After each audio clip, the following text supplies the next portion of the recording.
tous. Procéder à l'appel. Monsieur Guillaume, je suis là. Monsieur Dossio. Présent. Madame Gianarelli a donné procuration à Monsieur Laroche.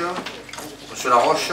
Présent. Madame Caillol. Présente. Monsieur Strodo. Présent. Madame Lissonnet. Présente. Monsieur Casimir. Présent.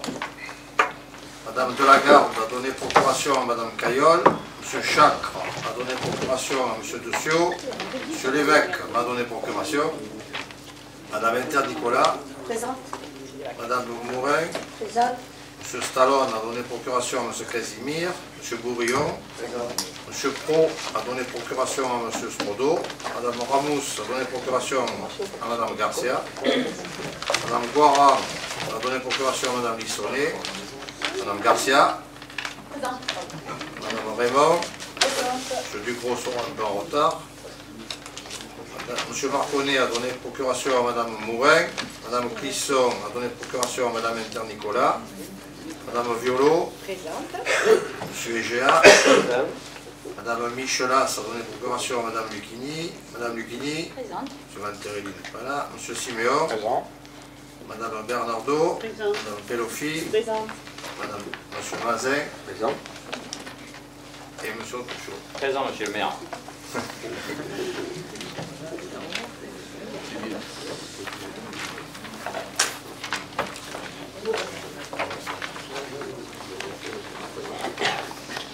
Donc, conformément à la loi, comme d'habitude, la loi du 13 août 2004 relative aux responsabilités et libertés locales, je vous propose de décider à l'unanimité de recourir au scrutin public pour la désignation du secrétaire de séance. Pas d'objection?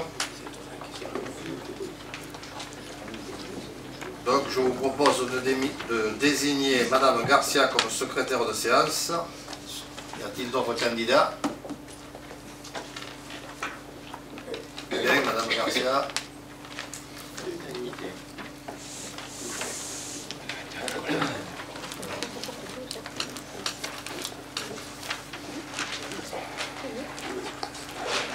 Approbation du procès-verbal de la séance du 7 mars 2013. Qui est contre? Qui s'abstient? Merci. Approbation du procès-verbal de la séance du 4 avril. Qui est contre? Qui s'abstient? Merci. Passons à l'ordre du jour. Compte rendu des décisions. La 13044, on peut avoir des détails de la mission. Surveillance des espaces naturels privés, ONF. Ça consiste en quoi? C'est ce que nous faisons toutes les années. C'est 6 jours d'intervention sur l'ensemble du territoire forestier. Pour faire un état des lieux ou... C'est le communaux, non? Non, c'est les contrevenants. Ah, si elle est contre. Pardon, d'accord. La 13071, mise à disposition de moyens d'intervention du SDIS 13. C'était dans le cadre du CAM. Ouais. La 1322 sur la deuxième page. Assistance juridique, c'est pour un an ou c'est une mission spot?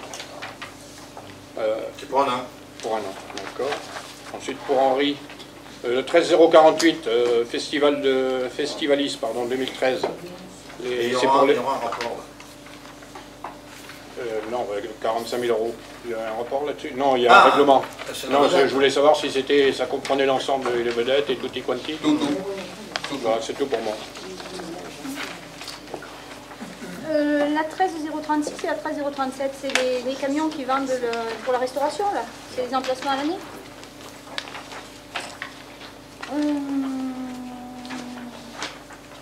Les travaux d'impression pour la communication municipale. Un avenant de 5617,50. C'est le numéro. C'est le numéro 13090. 93. 93, pardon, excusez-moi.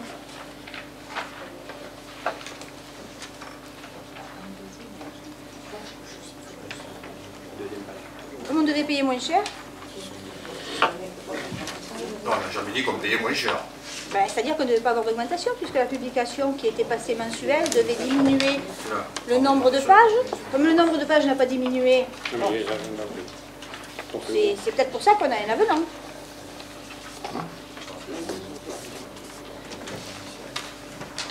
C'est par rapport au nombre de pages, par rapport au contrat initial.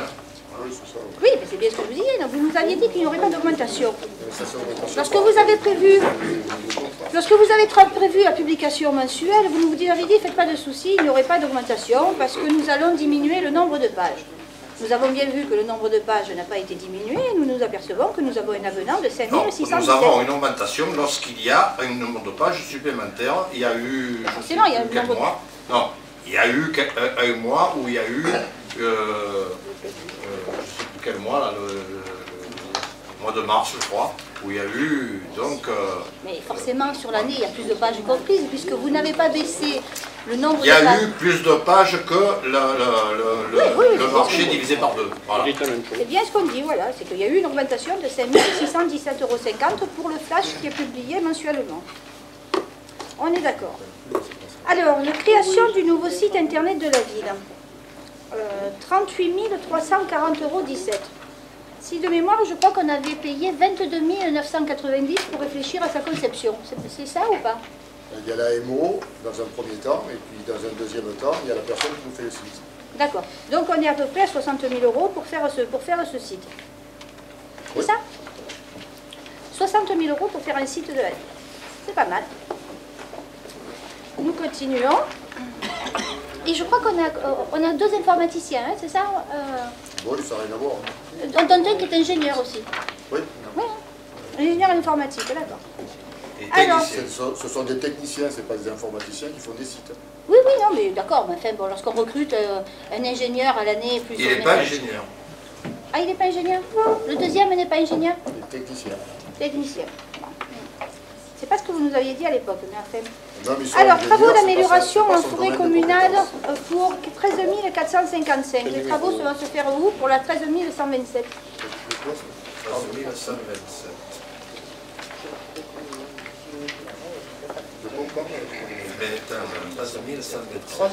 Troisième page.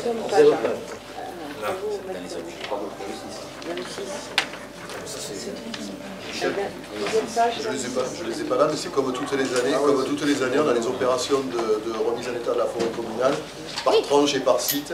Et je vous demande où? C'est un budget, c'est une truc qui est prévisionnel et que l'on fait au fur et à mesure après les demandes. Si je me souviens bien, si je mets mes mots parce que je ne l'ai pas d'habitude, je l'ai appris. Oui, mais enfin, pour nous, c'est bien sûr, on a bien compris que c'est des tranches qui se... On a bien compris que c'est des tranches qui se font de travaux, mais l'intérêt, c'était de savoir où c'est que ça allait se faire. Vous ne savez pas. Oui, mais c'est déjà Oui, passé pardon, que c'est excusez-moi. municipal, parce Non, qu'on a fait une excusez-moi. demande de subvention. C'est autre chose, c'est autre chose. C'est l'abattage des arbres suite à l'incendie. C'est l'abattage des arbres au Barjaquet suite à l'incendie sur lequel nous avons été subventionnés après. Vous en êtes tout sûr? Oui. Très bien. Oui. Je pourrais vous le confirmer par écrit si vous voulez. Oh non. Mais sauf erreur, c'est bien cet abattage. En plus, les confirmations par écrit, on les attend toujours. Alors donc... Parce qu'à maintenant, on n'avait jamais demandé. Non, mais les autres, oui, on les a jamais eus. C'est bon? Moi, je note, d'abord, je voudrais savoir le 13032, la formation, c'est pour des polices municipales, la formation SIAP. Non. Non, C'est quoi? c'est pour les gens qui font la surveillance des manifestations. Manifestation? Oui, la cam. Ah bon, d'accord. Ceux qui sont bien rouges. J'ai eu peur. D'accord. Et puis ensuite, je vais noter juste que la 13024, la première, c'est-à-dire location pour affranchir. Ensuite, il y a la 13047, c'est pour la mise sous pli. Ensuite, la 13067, la poste, je pense qu'ils peuvent être contents quoi, de nous, non? De toute façon, ou tu achètes des timbres, tu les colles. Oui, ils doivent être satisfaits. Bah, bon, la gestion courante. C'est bon.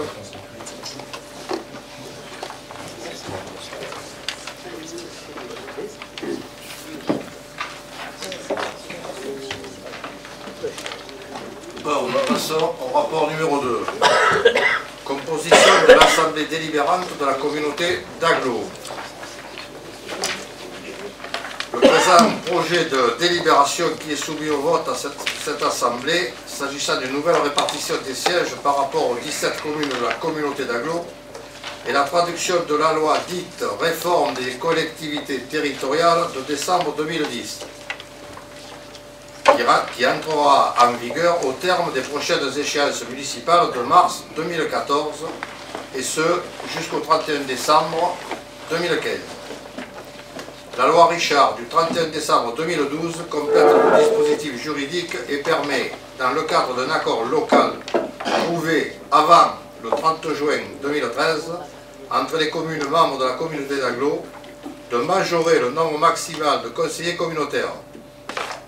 Il est vrai que cette réforme est caractérisée par son aspect transitoire, la refonte des règles de représentation à travers l'acte 3 de la décentralisation et notamment l'introduction du fameux concept de métropole étant à l'heure actuelle en discussion au Parlement. Toutefois, les règles de répartition exposées par Aglopole Provence et reprises in extenso dans le rapport de présentation ne semblent pas être pleinement en adéquation avec la ventilation finale soumise à approbation.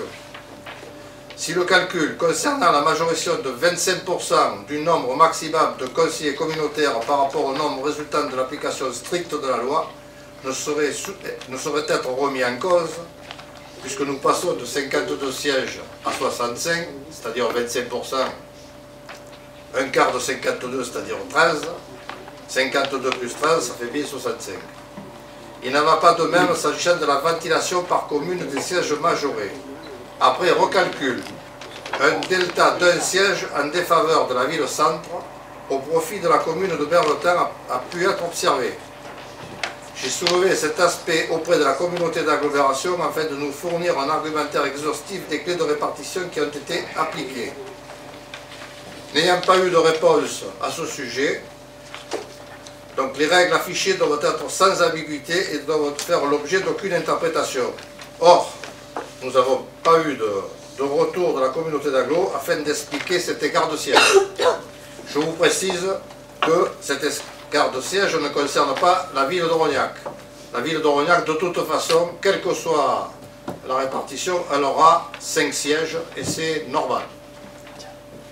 C'est la raison pour laquelle, et n'étant pas contre le principe même de la majoration des sièges, je vous demande de vous abstenir sur cette délibération. Bon,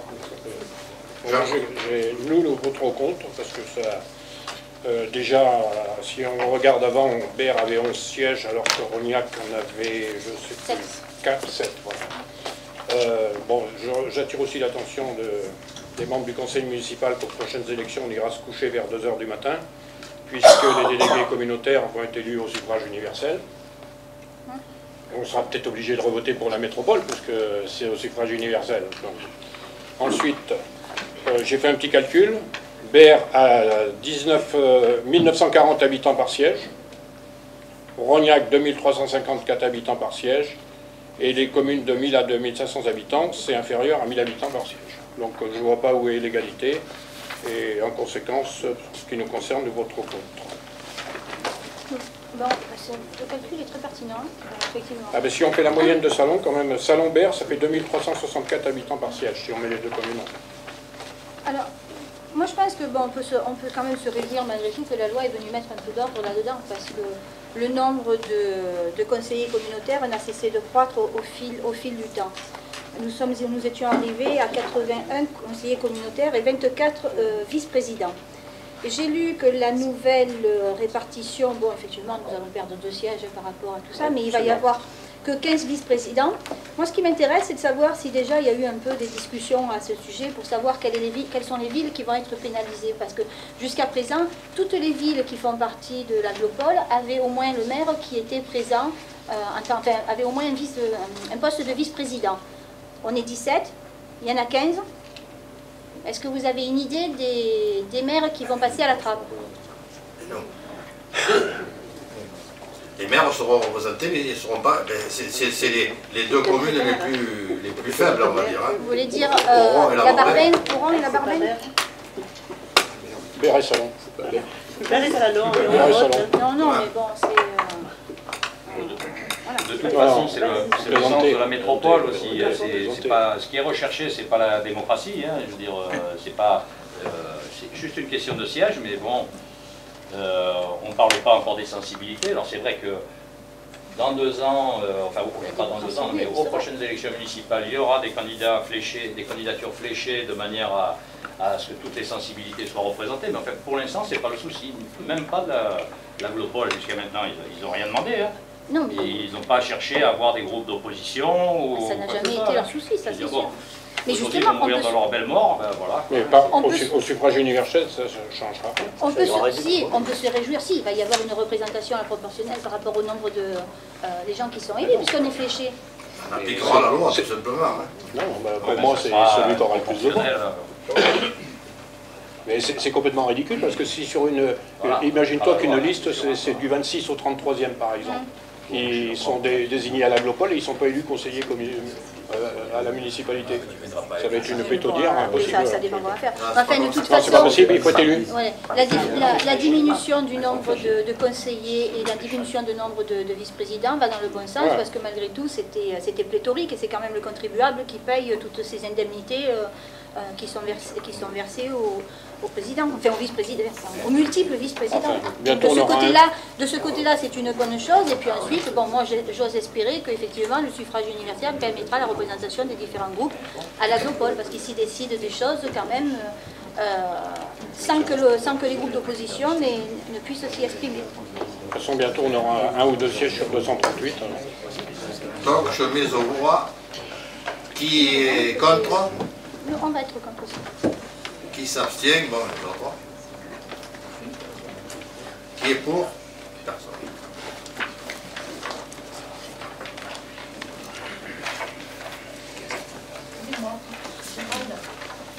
Nous, pardon? S'abstenu. Oui. Parce que le vote.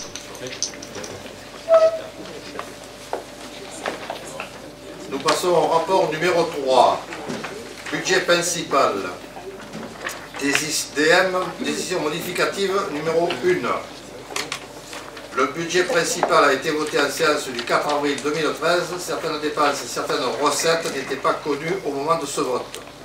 Il convient donc d'ajuster certains crédits. La présente décision s'équilibre en dépenses et en recettes de la manière suivante. En section de fonctionnement pour la somme de 219 856 et en section d'investissement pour la somme de 687 301,57. Voilà, vous avez un certain nombre d'écritures comptables que voilà. Et vous avez le détail, notamment les 1, 2, 3, 4, 5 premières lignes où sont consacrés, le budget est consacré à l'ouverture d'une classe de maternelle à l'école des Jardins. Moi, je voudrais avoir des précisions sur l'allocation d'une presse numérique pour 16 000 €. C'est quelque chose qui va permettre l'impression de documents spécifiques, de communication. Je voudrais savoir l'intérêt d'avoir cette presse et quel type de documents allons-nous imprimer, que nous imprimions ou que nous faisions imprimer jusqu'à présent à l'extérieur.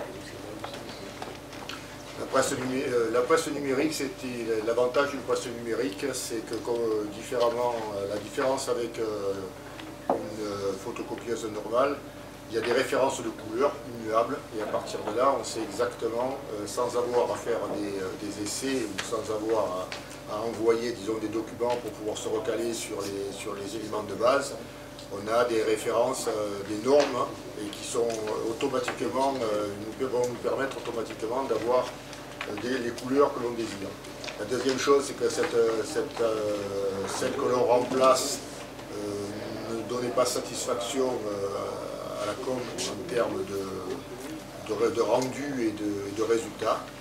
Et la presse numérique va nous permettre de lancer un certain nombre, je dirais, de photocopies ou de documents que l'on voudra et que l'on pourra faire même en interne, quitte à les refaire distribuer, sans être obligé de passer quelquefois par un imprimeur.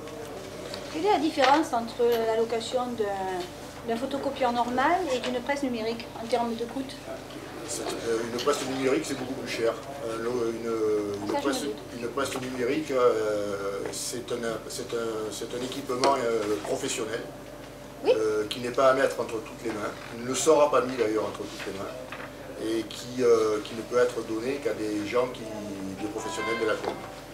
Vous n'avez pas répondu à ma question. Quelle est la différence de prix entre une presse numérique et un photocopieur? Une photocopie, c'est une photocopie normale couleur, fait des couleurs plus ou moins approximatives. Le coût de revient. Le double. Ah, le double, oui. C'est le double. Ah, le double. C'est le double. C'est-à-dire que les impressions vont coûter 2 fois plus cher peut-être. Les impressions que l'on fera sur la presse numérique, oui. Elles coûteront 2 fois plus cher par rapport au coût de la location et par rapport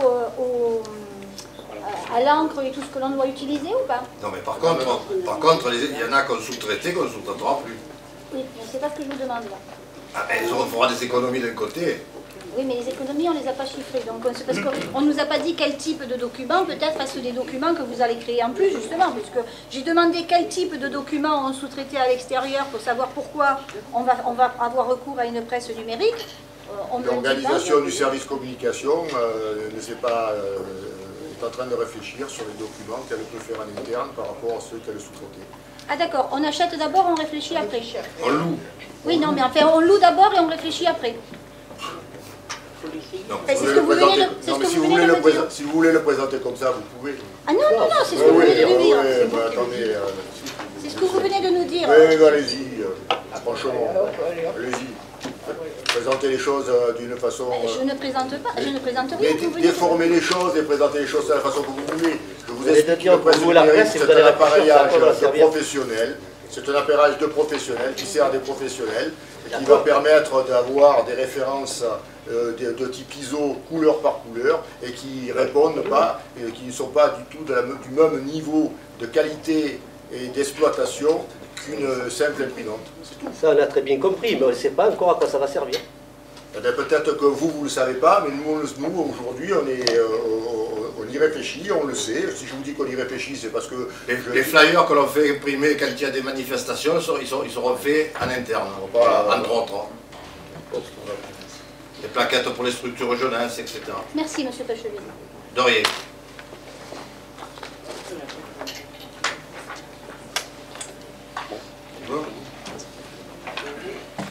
Qui est contre? Qui s'abstient? On va s'abstenir.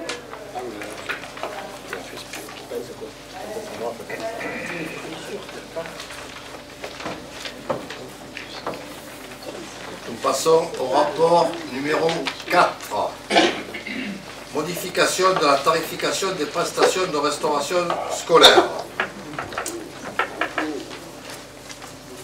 Lors de la séance du conseil municipal du mois de novembre 2012, dans le cadre de la refonte de notre politique tarifaire de la restauration scolaire, nous nous étions engagés à affiner les différentes tranches du quotient familial dès lors que nous aurions franchi l'étape de l'informatisation de ce service public. Afin de respecter cet engagement, nous avions inscrit dans notre feuille de route du premier semestre 2013 une négociation avec les représentants des parents d'élèves sur ce point. L'accord conclu le 22 mai dernier, à l'issue de cette négociation, répond à plusieurs objectifs de façon globale, ambitieuse et équilibrée. Comme nous l'avions annoncé, la municipalité a, sur les bases des stipulations de l'accord, construit le projet de délibération présenté aujourd'hui. Ce projet est donc à la fois le fruit d'une méthode, la réforme par le dialogue et la marque d'une ambition, la mobilisation de tous pour développer une politique tarifaire en matière de restauration scolaire au plus juste. Issu de 2 mois d'une négociation à laquelle tous les partenaires ont contribué, le protocole d'accord qui inspire le présent projet de délibération incarne une ambition, celle de trouver un équilibre global dans 3 grands domaines de changement nécessaires. Rechercher un meilleur équilibre entre le financement par l'impôt, c'est-à-dire le contribuable, et la participation financière directe de l'usager selon des caractéristiques diverses. Tendre vers une égalité d'accès et prendre en compte des situations familiales objectivement différentes dans le cadre d'une rigueur budgétaire. Conserver des prestations de qualité par le maintien du mode de gestion en régie pour, d'une part, garantir les meilleures conditions d'hygiène et de sécurité et, d'autre part, assurer un véritable temps de détente et de libre épanouissement. Je ne vais volontairement pas rentrer dans les termes du présent accord, mais simplement rappeler quelques points marquants. Premièrement, la volonté du maintien du principe de tarification différenciée en l'affinant en fonction de la sociologie de la population usagée et en prenant comme base de référence pour le calcul du quotient familial l'année fiscale N-1, au plus proche du contexte familial le jour de l'inscription. Deuxièmement, la possibilité, comme actuellement, d'une gestion individuelle d'un usager en cours d'année par le Centre communal d'action sociale en fonction d'événements sociaux tels que la perte d'emploi, la séparation, le décès. Et troisièmement, la baisse du prix plancher à 1,75 €. Quatrièmement, le maintien du prix plafond à 4 €, soit moins de 50% du prix de revient. Cinquièmement, le palier de 25 centimes d'euros entre chaque tranche de quotient familial permettant de limiter l'effet seuil. Sixièmement et dernièrement, la mise en place de tarifs spéciaux afin de rechercher la meilleure équité possible entre les différents publics cibles. Deux dernières précisions qui n'apparaissent pas dans le protocole ni dans le règlement intérieur qui sera soumis au vote ce soir également. S'agissant de la période transitoire, il a été convenu avec les représentants de parents d'élèves de réserver des créneaux d'inscription par groupe scolaire à compter du 19 août prochain, afin d'accompagner au mieux les parents d'élèves dans les nouvelles démarches et également de vérifier la complétude des informations fournies par ces derniers. Nous encourageons vivement les parents à venir s'inscrire en respectant les journées de référence afin d'éviter tout goulot d'étranglement et des files d'attente le dernier jour avant la rentrée scolaire. Par ailleurs, sachez que j'adresserai un courrier dans les prochains jours par voie postale à chaque parent d'élève afin de leur présenter les principes de cette réforme tarifaire. Je reviendrai notamment en détail sur les évolutions en matière d'inscription et de facturation liées à l'informatisation et les nouvelles modalités qui en découlent. Mesdames, Messieurs, ainsi, au terme de la négociation conclue par cet accord du 22 mai dernier, c'est un nouvel acte politique qui doit concrétiser ce protocole d'accord. C'est l'objet du présent projet de délibération relatif à la nouvelle politique tarifaire. La balle est maintenant dans notre camp, celui des acteurs politiques locaux que nous sommes. À cet instant, le conseil municipal partage un double devoir politique. Je m'adresse en disant cela à tous les conseillers municipaux, quelle que soit leur appartenance. Nous avons d'abord un devoir de loyauté vis-à-vis des signataires de l'accord, qui se sont engagés en opposant leur signature au bas d'un compromis négocié dont chaque mot, chaque chiffre, chaque paramètre a été pesé et équilibré. Cet équilibre doit être respecté, même si chacun peut émettre des réserves sur telle ou telle disposition selon sa sensibilité. Un devoir de fidélité vis-à-vis des clauses du présent protocole. Comment aurais-je pu présenter devant cette Assemblée un projet de délibération défaisant ou dénaturant un accord valablement conclu? Cela aurait été condamner le dialogue avec les fédérations à errer quelque part entre l'inutilité et la perte de temps. C'est ce double principe de loyauté et de fidélité qui a animé la municipalité dans le passage de l'accord au projet de délibération. Monsieur Autochaud.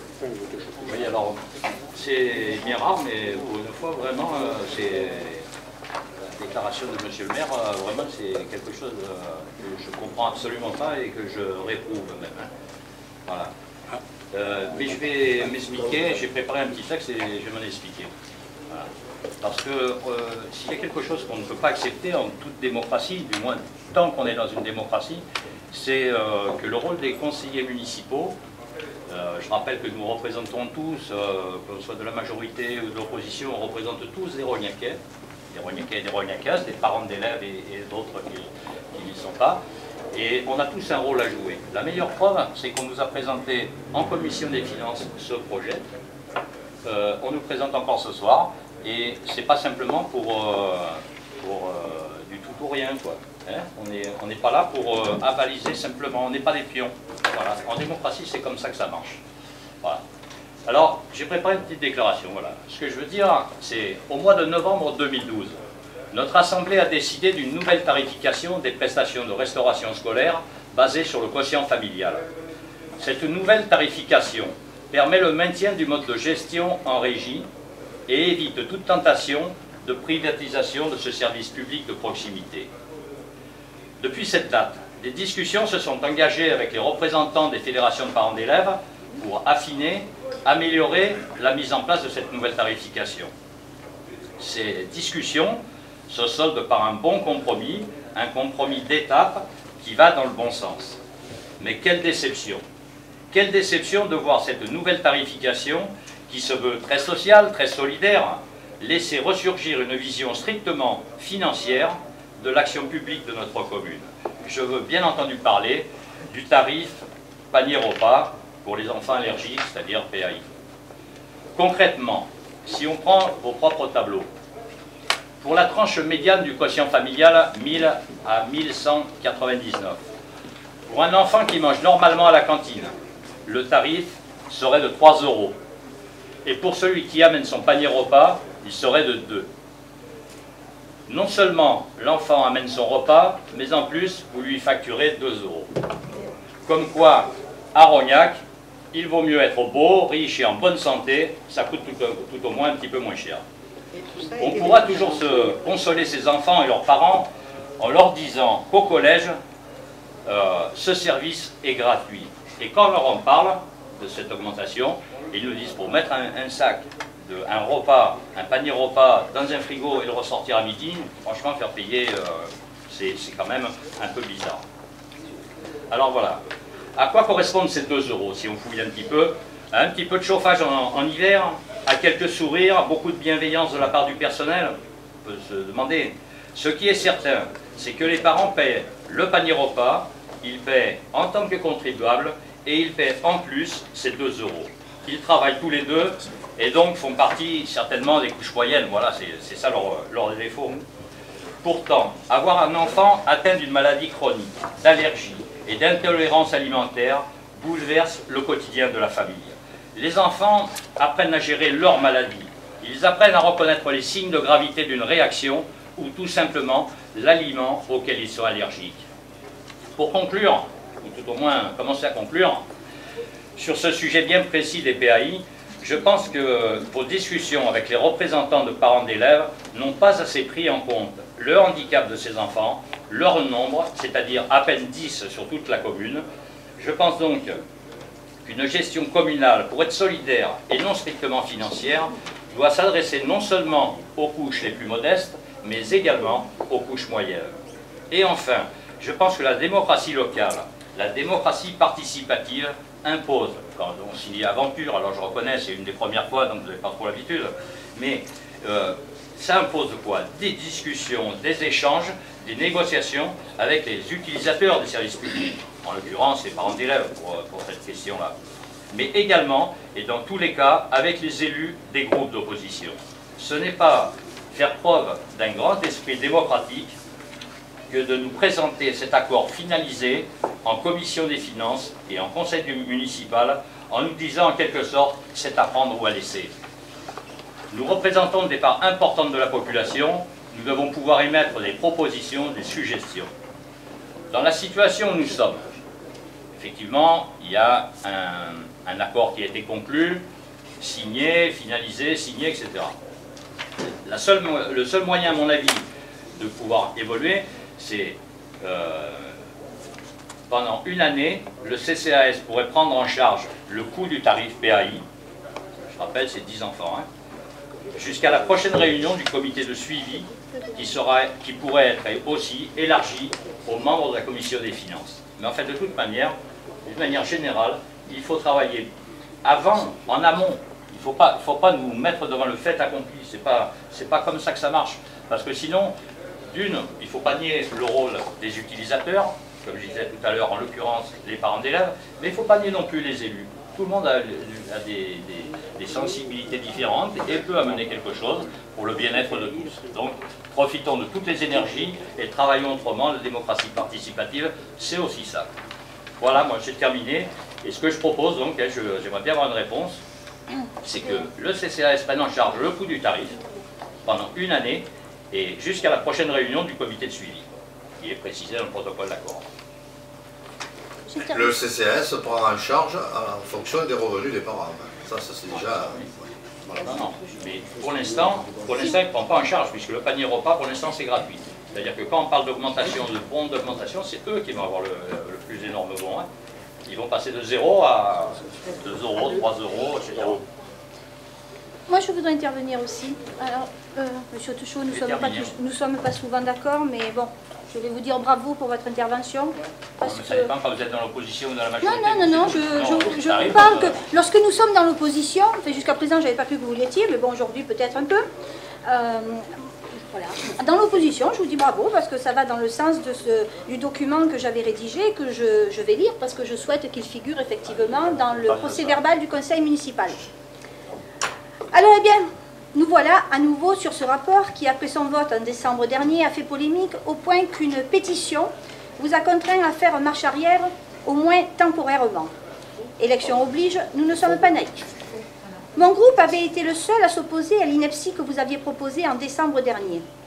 D'une seule voix, votre majorité, qui inclut à l'évidence le reste de l'opposition très souvent, avait osé voter ces augmentations indécentes et l'application d'un quotient familial sur la base de tranches qui accablait nombre de familles modestes. Monsieur Siméon, pour se donner bonne conscience, avait juste réclamé le report de 3 ou 4 semaines de l'application de la nouvelle tarification. 8 semaines. Ah, 8 semaines, excusez-moi.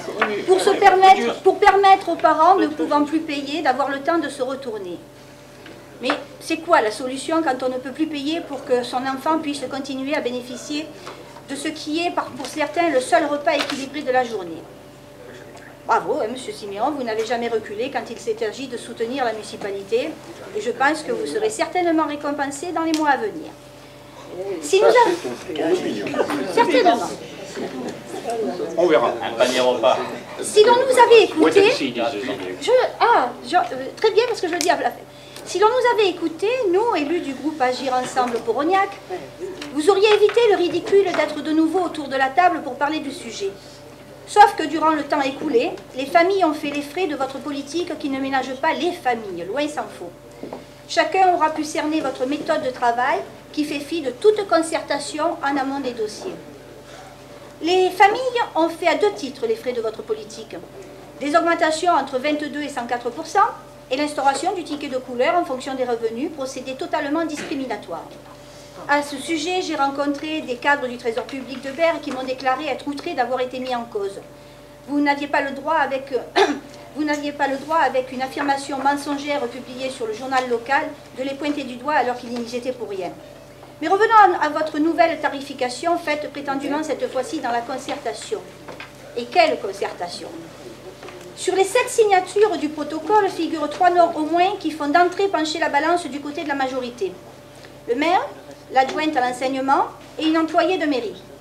Oui, je rappelle pour la transparence, et cela n'en déplaise à certains, que la présidente de la FCPE est depuis cette histoire employée de mairie.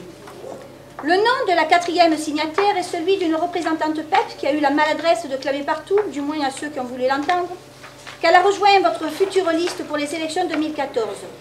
Si l'information s'avère, les parents comprendront que mieux les conditions faussées de signature de ce protocole, car la majorité de signatures était acquise avant même que le reste des parents élus ait pu se prononcer. Il a dû être difficile pour eux de ne pas signer, on le comprend. En revanche, les familles dans leur globalité n'ont elles pas été consultées par les fédérations. À mes yeux, si cela avait été le cas, nous aurions pu parler de véritable concertation. Et comme notre rôle d'élu est de veiller à l'intérêt des familles, à nos yeux, votre protocole ne va pas dans ce sens et à plusieurs titres. L'instauration du quotient familial, j'y suis favorable. Enfin, nous y sommes favorables. Mais nous ne cautionnerons pas pour autant la moindre augmentation. En ces temps de crise, quand d'autres maires prennent des mesures sociales pour amoindrir son effet, vous êtes capable de gaspiller des millions d'euros dans du superflu. 600 000 euros d'études, 100 000 euros simplement pour refaire une beauté au hall d'entrée du CAM, 2 millions pour faire un nouveau foyer alors que rénover l'actuel qui est quotidiennement à moitié vide, aurait suffi et aurait coûté 4 fois moins cher. Arrêtons là, le temps nous est compté. Vous osez également instaurer une nouvelle tarification pour la dizaine d'enfants accueillis dans le cadre du PAI, plan d'accueil individualisé. Les parents de ces enfants qui souffrent d'allergies fournissent également le repas, mais vous réclamez désormais le paiement de 67% du prix du ticket correspondant à leur tranche de revenus. Mais comment osez-vous? Une famille qui devrait payer 4 € de ticket si son enfant n'avait pas ce handicap va payer 2,68 € juste pour la garderie du midi. En commission des finances, je vous ai invité d'ailleurs avec M. Hautechau à demander à votre centre social d'intervenir pour prendre en charge ce coût, comme il le fait, et je m'en réjouis, pour les 2,55 € par adulte et par jour qui constituent la différence entre le prix de revient du repas et le tarif que paient les anciens, qui ont pour certains des revenus bien plus élevés que le quotient familial tranche haute des familles rognacaises. Mais j'y reviendrai au rapport suivant.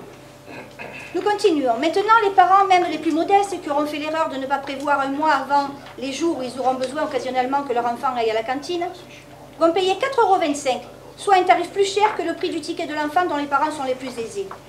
Et cela, les représentants des parents d'élèves élus l'ont accepté. Ont-ils pris le temps de la réflexion? Les avez-vous fait signer sous la contrainte ou quoi? Parce que c'est à nos yeux totalement incompréhensible.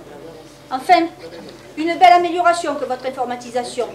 Un parent qui n'a pas Internet va être obligé de se déplacer tous les mois pour inscrire son enfant à la cantine, en sachant que celui-ci n'a pas prévu suffisamment à l'avance, il va payer un max, sauf en cas de décès ou d'hospitalisation. Je rappelle qu'avant les tickets achetés à l'avance permettaient occasionnellement de mettre son enfant au dernier moment en cas de modification de planning professionnel, pour ne parler que de ce cas. Avant, ce parent payait 2,45 € et maintenant 4,25 €. Mais je pense sincèrement qu'on marche sur la tête à Rognac. Je vous prends qu'un exemple, le travail intérimaire. Vous ne connaissez certainement pas, mais c'est vrai que vous êtes tous à la retraite.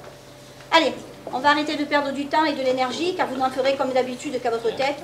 Dans quelques mois, les Rognacais lucides, je l'espère pour eux, feront en sorte que les choses changent. Le vote de notre groupe sur ce rapport sera une abstention, car nous ne voudrions pas que vous puissiez clamer partout que nous sommes contre les baisses de tarifs, parce qu'il vous suffirait d'oublier de dire, bien sûr, que ces baisses succèdent à des augmentations qui étaient allées jusqu'à 104%. J'aime la précision, vous le savez, Monsieur Guillaume. Au fait, moi qui anticipe sur les situations, avec les constructions nouvelles pour lesquelles vous n'avez pas anticipé les effets sur les effectifs des écoles qui sont saturés au point que les fratries sont éclatées, je me pose la question de la saturation éventuelle des réfectoires. En est-il de même que pour les classes? J'attends votre réponse dans ce cas précis. Qu'envisagez-vous? C'est un peu difficile de répondre à votre méli-mélo de questions. Non, il n'y en a qu'une. Vous avez tout mélangé. Absolument pas, il n'y en a qu'une. Aujourd'hui, nous avons anticipé, puisque nous avons demandé dès la fin de l'année dernière, compte tenu des effectifs que nous avions, disons, en instance d'inscription, donc une ouverture de classe, ce qui nous a été accordé. Oui, voilà. une classe maternelle. Une classe de maternelle, parce qu'il y avait des effectifs de maternelle qui étaient plus importants. On ne va pas ouvrir une classe de CM2 pour accueillir des gens de 2 ans, hein, de 3 ans. Vous avez quand même conscience qu'il y a des fratries qui ont été éclatées, parce que les écoles ne correspondent pas aux effectifs, enfin, au nombre de familles qui peuvent mettre leurs enfants dans les quartiers. Donc on construit d'un côté... Des fratries qui ont été éclatées? Oui, des fratries qui ont été éclatées, oui. Où oui, ça? Oui. Que ça à Jean Genot, par exemple. Il n'y a aucun problème. J'ai été saisie par des parents qui, malheureusement, vont avoir des enfants qui vont à cette école et de l'autre côté, elles vont ou aux frégates ou à Ce sont Pagnol, des je me parents souviens. qui habitent Vitrolles, Madame Lepini. Non, ce sont des Ce parents sont des qui parents habitent... qui n'habitent pas la commune. Il y a une famille dont la maman a déménagé temporairement, mais ce sont toujours les grands-parents qui gardent les enfants. Oui, mais ce sont des administrés de Vitrolles. Donc nous donnons la priorité aux administrés rognacais. Non, mais arrêtez, madame. Il n'y a pas qu'elle, hein. Madame Ça Caillard. n'est Il n'y a pas qu'elle en plus. Non, mais les autres, non, on est preneurs. Il y a plusieurs Parce que fratries. il y a eu un travail considérable qui a été fait par le service d'enseignement, justement, pour ne pas éclater les fratries. Voilà. Écoutez, il y en a. Et ensuite, lorsque nous avons des demandes qui émanent de l'extérieur, nous mettons les enfants de l'extérieur dans les classes où il reste des places disponibles. Mais moi, je ne vous parle pas de l'extérieur, je vous parle notamment, et c'est d'ailleurs, prenons le cas sur toutes les écoles, hein, vous auriez dû avoir une démarche avec dans les quartiers, les lotissements ou l'urbanisation qui se développe, vous auriez dû avoir une démarche d'extension des écoles. Or, on voit très bien que les écoles sont saturées et que systématiquement, on déplace les gamins. Le fait de déplacer les gamins aussi, ça a quand même une incidence qui n'est pas anodine. C'est que bien souvent, les parents sont obligés de mettre leurs gamins à la cantine. Et lorsqu'on leur augmente le tarif cantine, vous voyez que quand même, la politique que vous menez aujourd'hui à destination des familles est quelque peu défaillante. Il y a des bus qui sont mis à disposition. Mais bien voilà. sûr. Et vous parlez notamment d'une école, d'un quartier, le quartier des Brais-Barjaquet, hein, et quand vous avez 2 ou 3 enfants d'une section, on peut pas créer une classe pour 2 ou 3 enfants supplémentaires.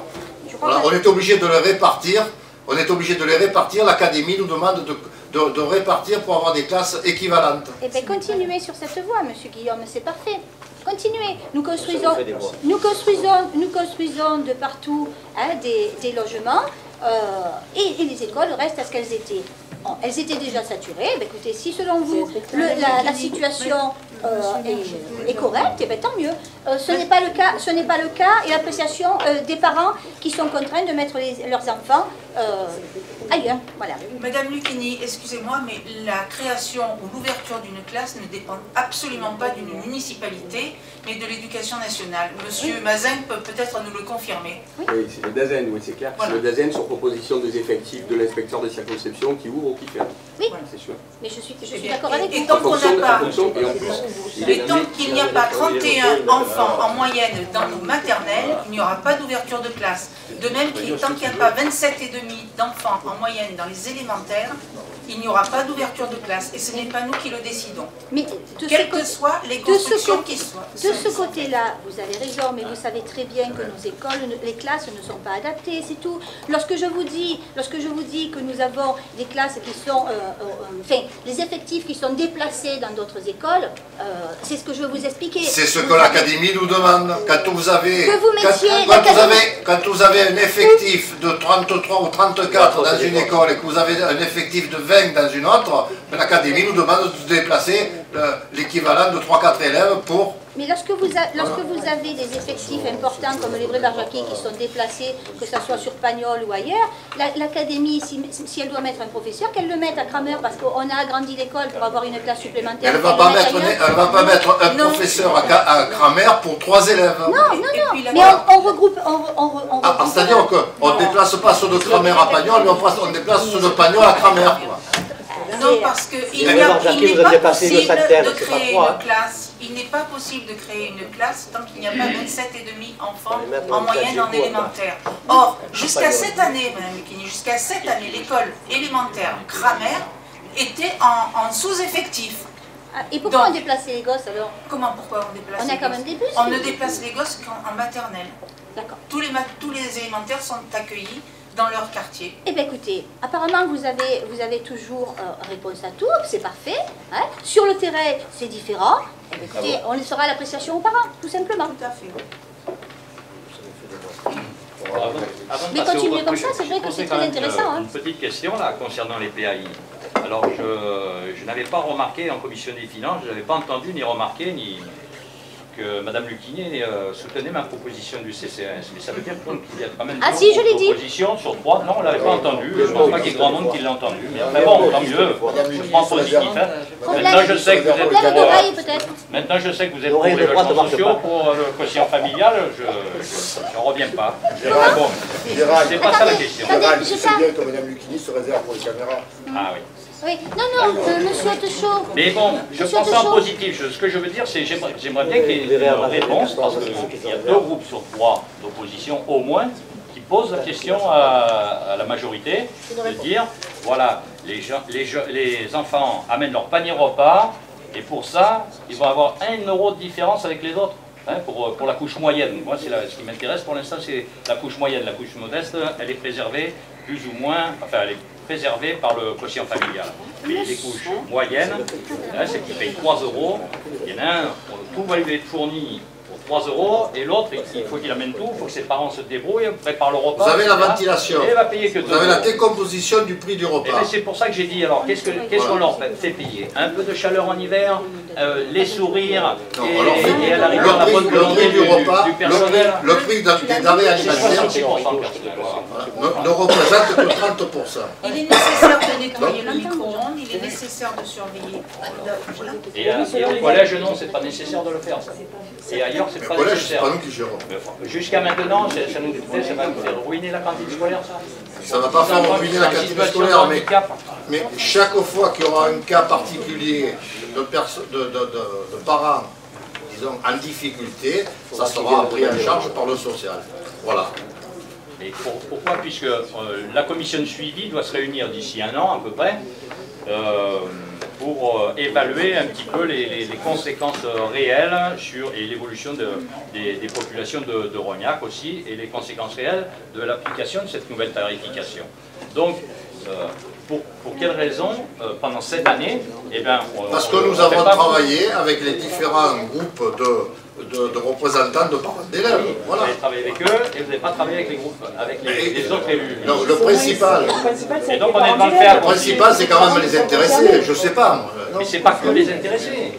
Bien sûr que les intéressés, ils ont le droit d'avoir l'avis qu'ils ont sur chacun des sujets. Ça, ils rendront des comptes à ceux qu'ils représentent, ils verront avec eux, hein, ça c'est leur souci. Mais nous, en tant que conseillers municipaux, on a aussi des responsabilités. Et on a aussi des suggestions à faire, des propositions, et peut-être des fois attirer un petit peu l'attention pour dire, bon, c'est pas ça qui met en péril la gestion de la cantine municipale. Peut-être aussi pour éviter les abus, parce qu'il y a des enfants qui seraient peut-être allergiques. Il y en a 10, pas plus. Il y en a 10, mais peut-être qu'il y aurait des faux certificats médicaux on n'est pas là. Parce que le repas cantine ne le fait pas, et ils disent, voilà, on a on n'est pas. Non, il ne va pas être allergique un jour. On a eu jusqu'à présent, ça peut arriver. On n'a jamais eu d'abus jusqu'à présent. Il faut qu'il amène une attestation de son médecin ou d'un spécialiste normalement ou d'un médecin. Mais ailleurs, on a toujours eu qu'une dizaine d'enfants qui sont venus. On n'a jamais eu d'abus. Moi, je peux te dire que dans certaines communes, les enfants qui ont un PAI, ils ne les prennent pas. Moi, j'ai le cas de ma petite fille. C'est interdit par la loi. Depuis c'est pas vrai. 99, c'est interdit. C'est interdit alors. C'est peut-être une loi. Il y a un PAI pour la journée, mais ils ne sont pas obligés de les garder à la cantine. Depuis 99, c'est interdit. On doit accepter les enfants. Moi, j'ai le cas de ma petite fille. Elle n'est pas à Rognac, mais elle a un PAI, mais elle ne va pas à la cantine. Bon, enfin. Donc, nous allons procéder au vote. Donc, qui est contre? Qui s'abstient? Nous nous abstenons. Merci. Et juste une précision, monsieur Hautechaux, parce que vous avez, semble-t-il, votre oreille droite qui ne fonctionne pas. Monsieur Siméon m'a confirmé qu'il avait bien entendu que j'avais souligné le problème du PAI. Et que... Sacrée alliance, il se dégage de... Ouais, mais moi, c'était l'oreille droite. C'était l'oreille gauche, ça marchait. On aurait été l'oreille droite, tu aurais eu du mal au Rapport numéro 5. Tarification des prestations de restauration hors cantine scolaire. Donc, le prix du repas dans le cadre de la restauration scolaire a été évalué à 8,63. Celui d'un repas dans le cadre de foyer Loustau a été évalué à 7,46 pour la même année de référence. Il est ainsi proposé de voter un tarif à prix coûtant arrondi à 7,45 qui sera facturé au CCAS. Le conseil d'administration restant maître de sa politique de tarification à l'égard des seniors qui fréquentent le foyer. Pour mémoire, les tarifs pratiqués actuellement par le CCAS au foyer Loustau sont 3,45 par repas pour les personnes dont les revenus annuels sont inférieurs ou égaux au plafond de ressources de l'ASPA, de l'allocation de solidarité aux personnes âgées, 4,80 par repas pour les personnes dont les revenus annuels sont supérieurs au plafond, et 6 € pour le tarif invité. Donc je vous demande d'approuver la tarification des prestations de restauration hors cantine scolaire de la manière suivante. Tarif repas partenaire extérieur 7,45, tarif repas CCAS 7,45. Voilà. Alors moi j'ai une petite déclaration encore une fois. Je vous avais dit lors du vote en décembre dernier que la tarification cantine, que le social serait contraint de prendre en charge une différence plus importante entre le prix de revient d'un repas et le prix de vente d'un ticket senior qui fréquente Loustau dans la mesure où ces derniers restaient au même prix. vous avez fait semblant ou vous n'avez pas compris ce que je voulais dire. Alors le repas des seniors englobe en sus le vin, le café et le transport en minibus pour ceux qui l'utilisent. Pour les personnes ayant des revenus inférieurs à 700 € environ par mois, le prix du ticket est de 3,45 €. Pour ceux qui dépassent ce plafond, il est de 4,80 € et sans limite européenne. Cela veut dire que quels que soient les revenus des usagers, le CCAS prend en charge cette différence entre 4,80 € et 7,45 €, prix de revient estimé, et bizarrement moins cher que celui des enfants d'ailleurs. Alors cette différence est de 2,65 €. Je ne vous cache pas que je m'en réjouis, mais je ne comprends pas le deux poids deux mesures quand il s'agit des enfants. Parce que les barèmes sont vraiment différents, et pourquoi laisser stable d'un côté et augmenter de l'autre? À mes yeux, la stabilité doit se faire pour ces deux publics. Je voudrais que l'on m'explique cette politique qui me semble pour le moins électoraliste.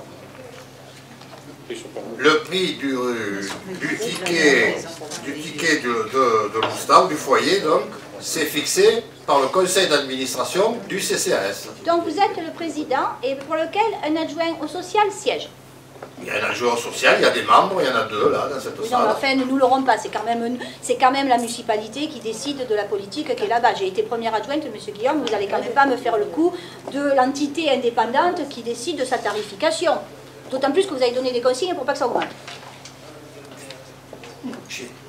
On a voté en conseil d'administration du CCAS la stabilité du prix. Oui, voilà. Et pourquoi vous ne l'avez pas voté pour les enfants?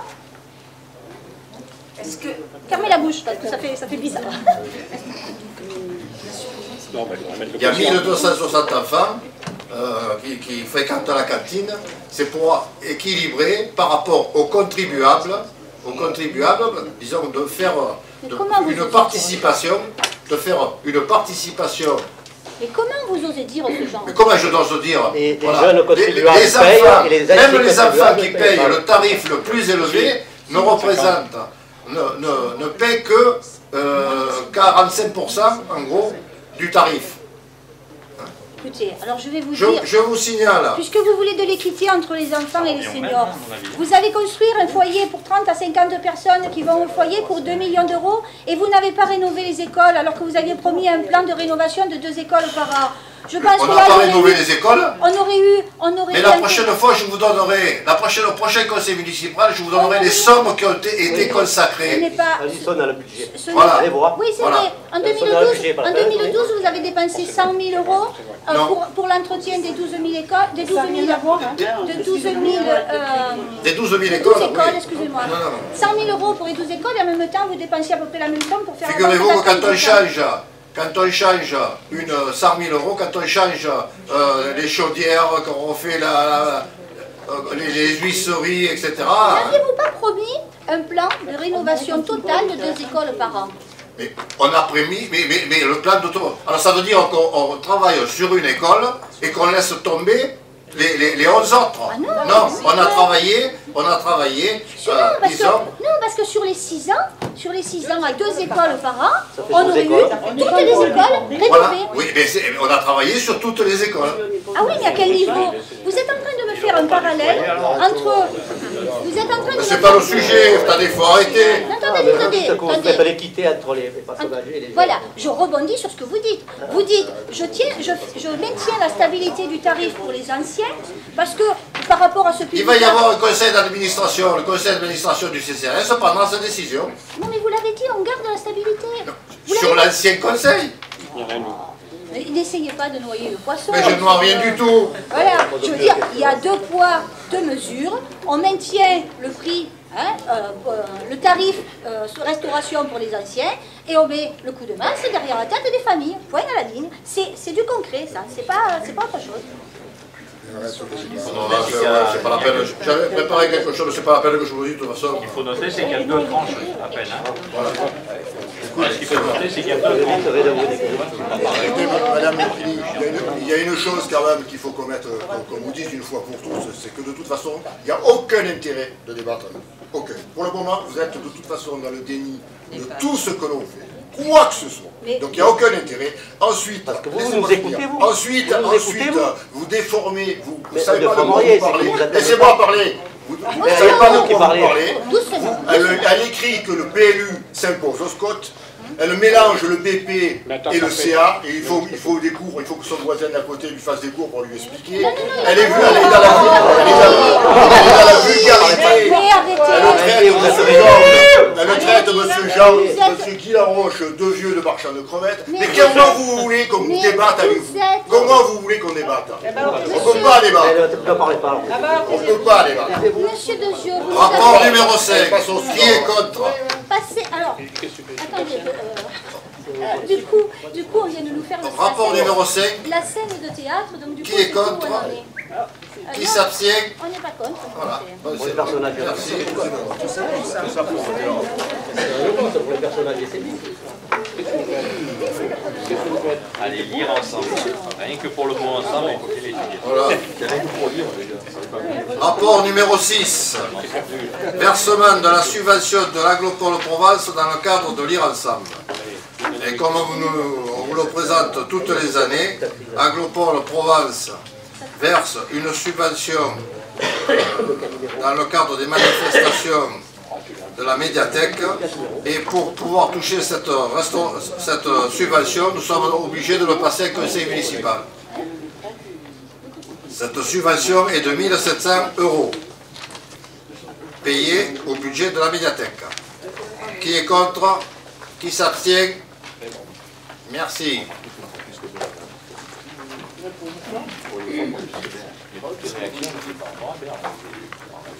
Rapport numéro 7. Approbation de la convention d'objectifs et de financement entre la CAF et le multi-accueil collectif et familial Le Petit Prince. Madame Caillol. Il s'agit aujourd'hui d'approuver le renouvellement de la convention d'objectifs et de financement entre la CAF et le MAC Le Petit Prince qui se renouvelle tous les 4 ans. Cette convention prenait effectivement fin au 31 décembre 2012 et sera bien évidemment appliquée avec effet rétroactif et valable jusqu'au 31 décembre 2016. Qu'il me soit permis de vous préciser que cette convention définit et encadre les modalités d'intervention et de versement de la prestation de service à la ville. Cette subvention s'élève aujourd'hui à plus de 400 000 €. La CAF verse périodiquement des participations en prenant en compte le compte de résultats prévisionnels, mais affine le montant de cette subvention de fonctionnement en fin d'année, car la participation des usagers peut être variable d'une année sur l'autre. Je vous remercie donc d'approuver cette convention d'objectifs et de financement de la CAF et d'autoriser Monsieur le maire à la signer. Qui est contre? Qui s'abstient? Si.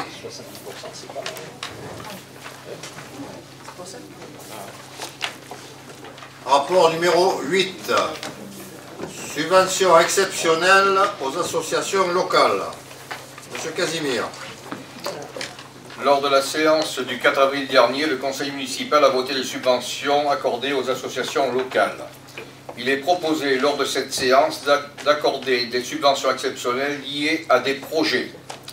Vu l'avis favorable de la commission des finances en date du 18 juin 2013, après en avoir délibéré, il est proposé au conseil municipal d'approuver les subventions regroupées dans le tableau ci-dessous, c'est-à-dire aux 3 associations Coupo Santo pour un montant de 2 750 € pour le soutien de 3 projets, les peintres du Vieux Moulin pour 950 € soutenus par 3 projets aussi, et enfin l'association Top Dance pour 470 € soutien sur 2 projets. Total donc des subventions exceptionnelles, 4 170 €. Et de dire que ces crédits nécessaires seront inscrits au budget communal. Qui est contre? Qui s'abstient?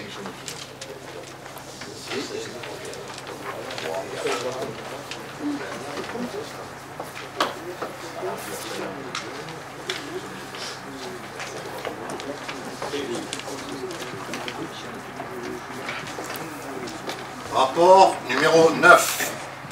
Prescription de la révision du plan d'occupation des sols en vue de l'élaboration du plan local d'urbanisme et définition de la concertation préalable. Mesdames, Messieurs, je soumets aujourd'hui à l'approbation de cette Assemblée la prescription de révision du poste dans le cadre de l'élaboration du plan local de l'urbanisme. Un PLU, c'est un document de stratégie et un document réglementaire décisif pour l'avenir du territoire communal. Les lois successives ont renforcé son rôle de planification, de prescription et d'engagement dans une démarche assumée d'avenir en matière de développement durable. Mais le PLU doit d'abord et avant tout être vu comme un acte démocratique fort pour Rognac, un acte fondateur, car c'est une démarche collective et constructive qui doit présider à l'élaboration du PLU à travers notamment le processus de concertation qui vous a été décrit précisément à l'intérieur du rapport de présentation. Ainsi, le PLU que nous allons élaborer sera décisif pour Rognac dans les 5, 10, voire 20 prochaines années et aura des conséquences encore pour des décennies. C'est pourquoi il s'agit de penser, de bien peser les choix à faire, mais aussi de déterminer de grands axes stratégiques immuables qui resteront la colonne vertébrale du projet urbain. Fixer les règles d'urbanisme pour 2 décennies représente un véritable défi. Il s'agit en effet de concilier l'impératif de développement économique et de l'habitat avec l'amélioration du cadre de vie de nos concitoyens, tout en tenant compte de la densité du bâti, paramètre déterminant dans l'élaboration de la nouvelle carte urbaine.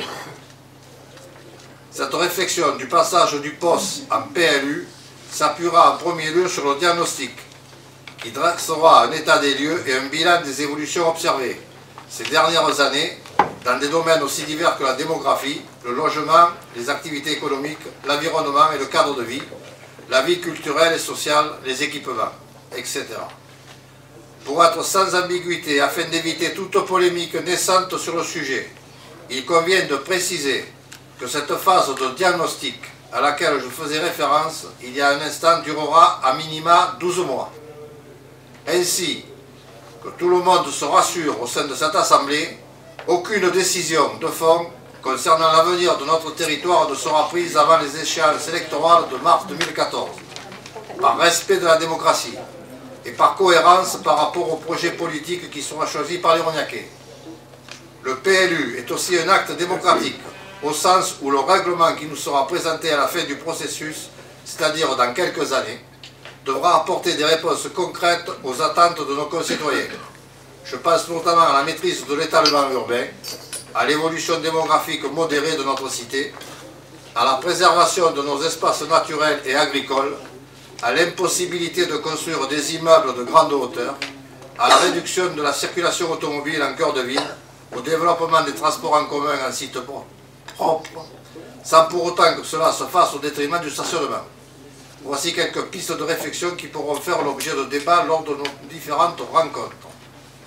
Pour autant, il sera important de veiller à ce que l'on ne puisse pas utiliser cette arme réglementaire que peut être le PLU pour figer la ville. Il convient d'être attentif à éviter tout risque de glaciation du bâti qui pourrait finalement s'avérer contraire à l'objectif d'évolution du paysage urbain. Lutter contre l'étalement urbain ne doit pas être synonyme d'immobilisme en matière d'habitat. Chaque zone qui pourra faire l'objet d'une densification, tout en respectant les équilibres urbains, devra être identifiée et débattue. Cette réflexion est primordiale si on souhaite répondre au désir de pouvoir vivre et travailler à Rognac. Car si la qualité de la vie est naturellement une priorité de l'action municipale, Rognac doit demeurer aussi une ville dynamique qui favorise la création d'emplois. Elle doit susciter l'envie pour les entreprises s'y installer et pour les petits commerces d'y rester. Cela passe par l'implantation d'activités économiques et le maintien des services de proximité. C'est tout l'enjeu que représente par exemple le projet d'aménagement de la zone d'activité des plans, en veillant notamment à 2 critères, la diversité des activités qui s'y implanteront et un ratio satisfaisant en matière du nombre d'emplois à l'hectare. Enfin, le PLU permet de réinventer la ville, c'est-à-dire de la renouveler dans ses formes et dans son habitat, sans ignorer toutes les sédimentations architecturales qui fondent son identité et toute sa caractéristique urbaine. Le développement de Rognac passe à ce titre par un projet qui soit respectueux de la diversité de son patrimoine architectural. Réinventer la ville, c'est aussi l'ouvrir chaque jour davantage sur son environnement extérieur. C'est tout l'objet du projet du pôle échange multimodal qui est emblématique de la politique de coopération intercommunale. Il porte des ambitions fortes en matière de restructuration urbaine, d'apaisement de la circulation au cœur de ville et de continuité géographique avec les communes limitrophes. Le PLU est certes un règlement pour notre ville, mais il s'ancre dans une perspective plus large, celle de la communauté d'agglomération Agropole-Provence. À cet égard, il convient bien de réaffirmer que les documents d'urbanisme et de planification sectorielle, tels que le PLU, ont l'obligation d'être compatibles avec les orientations et les objectifs affichés par le SCOT, le schéma de cohérence territoriale. Aussi, j'ai le regret d'annoncer à certaines personnes, membres de cette Assemblée, qu'aucun PLU ne peut s'imposer à un SCOT, contrairement à ce que nous avons pu lire ici et là. C'est la raison pour laquelle nous avons considéré qu'il était plus judicieux de participer activement à l'élaboration du SCOT à travers les ateliers thématiques afin d'infléchir notamment certaines positions qui auraient pu avoir un impact non négligeable sur notre PLU. Les projets d'aménagement d'Aurognac et de la communauté d'agglomération ne peuvent s'ignorer. Ils se doivent d'être pensés dans leur complémentarité respective. Je n'en citerai que deux. L'éventuel déplacement de la gare, ce qui était un projet du SCOT, l'éventuel déplacement, qui n'est plus à l'ordre du jour, l'éventuel déplacement de la gare SNCF au lieu dit la Bastiane, l'ouverture à l'urbanisation de la partie nord des frégates. Cela s'est concrétisé par un certain nombre de réserves strictes qui ont été émises lors de la séance du conseil municipal du mois de février dernier, avec l'aide notamment de deux groupes d'opposition que je tiens à remercier, dans le cadre de la phase de concertation des personnes publiques associées. 10 pages de réserves ont été intégralement reprises dans le document de planification définitif que nous avons approuvé le 15 avril dernier au sein de la communauté d'agglo. Sachez en dernier lieu que le SCOT est devenu exécutoire depuis le 16 juin. Comment ne pas constater, pour conclure, que le PLU redonne tout son sens et sa noblesse au mot politique, à son étymologie grecque, c'est-à-dire à ce qui est relatif à la police, à la cité.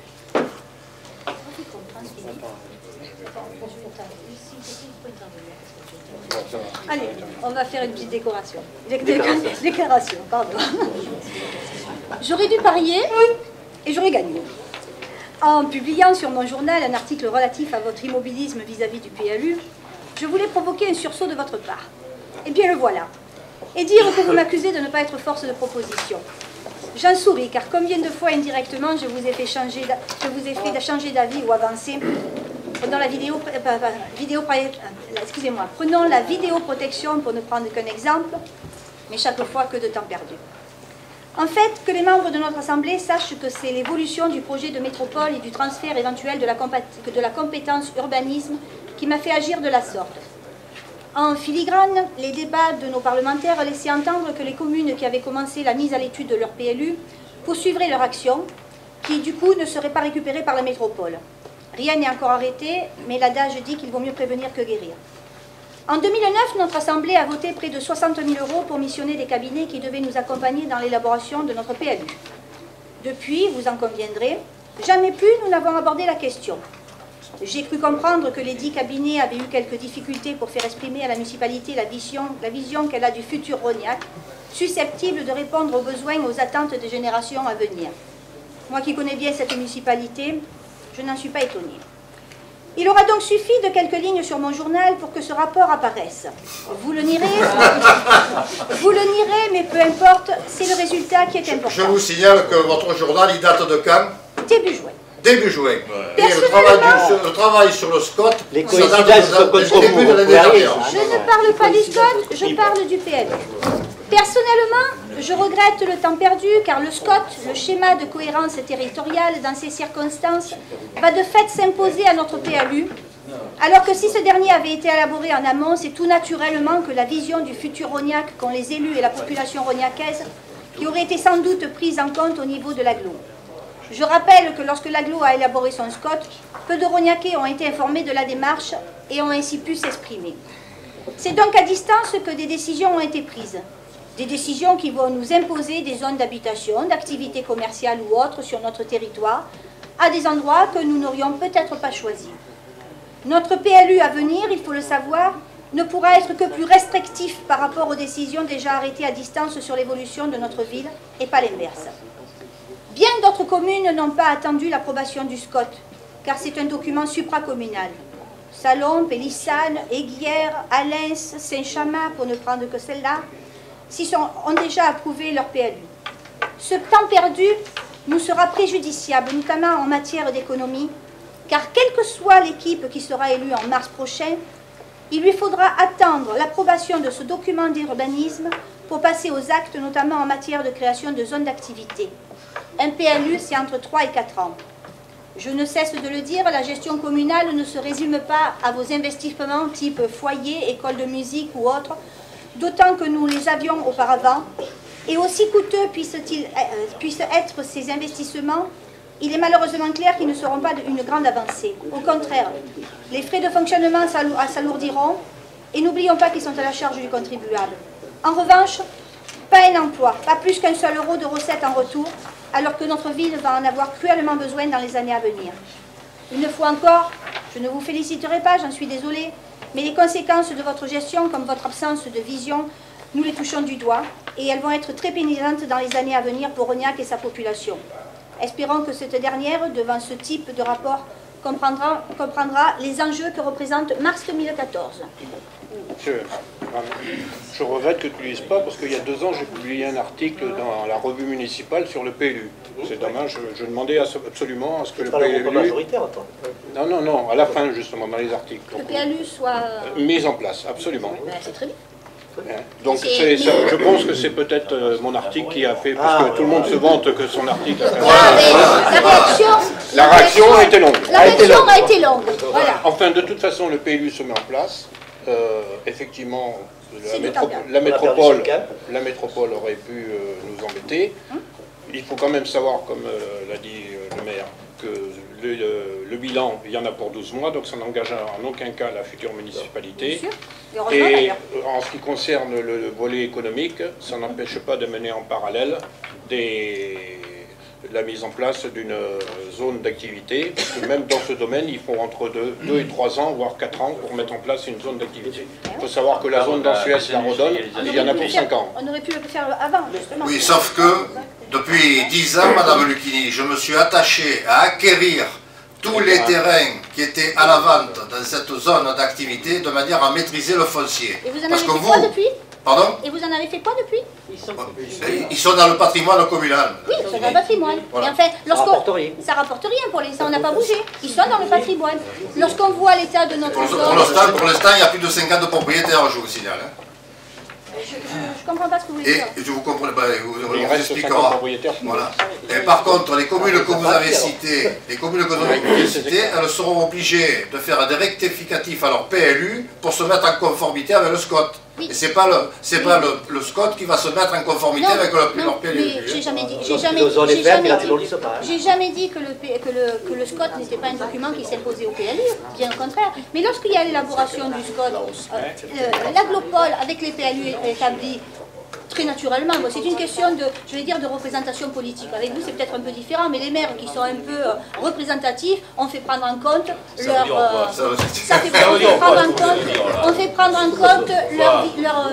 leur PLU pour que ça veut dire quoi? Mais ça veut dire quoi? Pour en revenir à la zone de plan, l'erreur qui a été commise, c'est que... Alors, ça veut dire quoi de parler comme ça? On n'a toujours pas fait le PLU. Monsieur Laroche, on n'est pas la dernière commune à ne pas avoir fait le PLU. Vous n'avez pas souvent siégé à l'aglopole lorsque j'étais présidente avec... Ah, mais vous non plus, Madame Lucchini. Je tiens à votre disposition votre participation. Votre présence. Voilà. Parce que, je tiens à vous le donner, votre participation. Et vous occupez des chemins ruraux. Je veux dire, vous deviez participer beaucoup. Non, mais je siégeais, monsieur Dezio, même si vous voulez effectivement beaucoup occuper l'espace. Non, j'ai votre état de présence. J'ai votre état de présence. Je peux le diffuser au prochain conseil municipal. On le diffusera. Vous n'avez même pas assisté à 52% des bureaux. C'est l'aglopole qui me l'a donné. Ce que vous avez à présenter comme action de non, mais pas représentatif. À l'accuse de maire, représentative. Elle était à l'aglopole. Elle était bien contente aussi de prendre de l'argent, même quand c'est le maire qui lui donnait alors qu'elle n'avait pas d'indemnité. Et après ça, elle n'était jamais là. S'il vous plaît. Votre mesquinerie va aller jusqu'où? Pour en revenir au PLU. Voilà, on revenait au PLU. Les frais d'études, c'était prévu. Pardon? Les frais d'études, c'était prévu? Mais les frais d'études, comme a dit Mme Lucchini, on avait mis 60 000 € qu'on n'a pas dépensé parce qu'on a mis un sursis à statuer. En 2009 voilà. et 2013, oui. Voilà. Il va y avoir des lectures, 4 ans. 4 ans. Et pour en revenir à la ZAC... Sauf que maintenant, Mme Lucchini, dans la zone dite des plans, nous maîtrisons 50% du foncier, ce qui n'est pas négligeable. C'est très bien. Et voilà. Ah, c'est très bien. Je crois que... Écoutez, greffier et notez, hein, parce que vous avez toujours été contre le fait que j'achète les terrains. Mais pourquoi vous mentez? Parce que c'est moi qui mente. Oui, pourquoi vous mentez? Pourquoi vous mentez? Dites très honnêtement, pourquoi vous dites devant cette assemblée? Franchement, c'est de pire en pire ce comportement.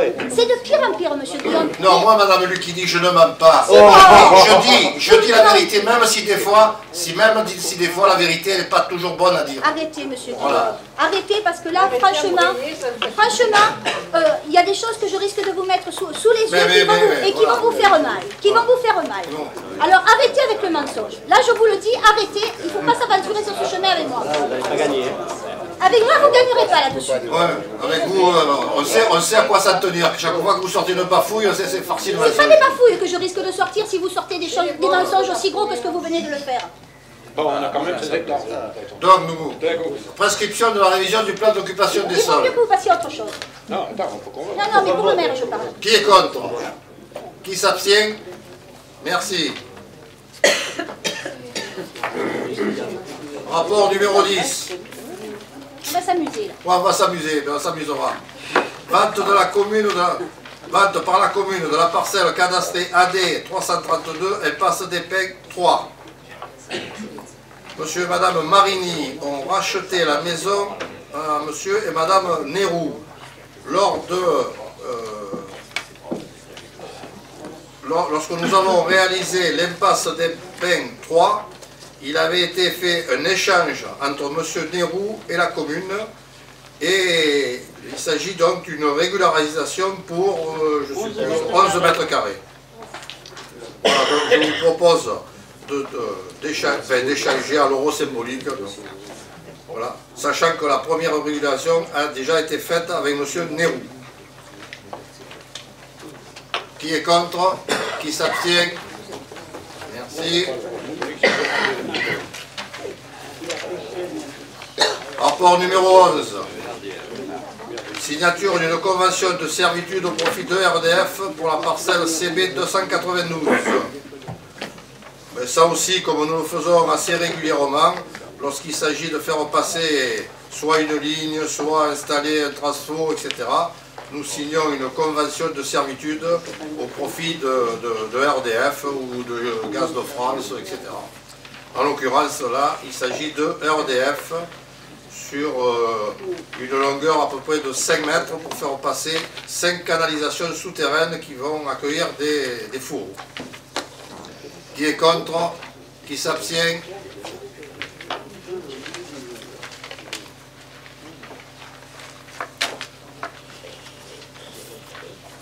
Nous passons au rapport numéro 12.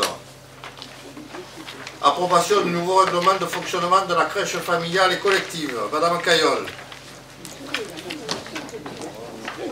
Précédemment, nous vous avons sollicité pour donner autorisation à Monsieur le maire à signer la convention d'objectifs et de financement de la CAF pour les années jusqu'à 2016.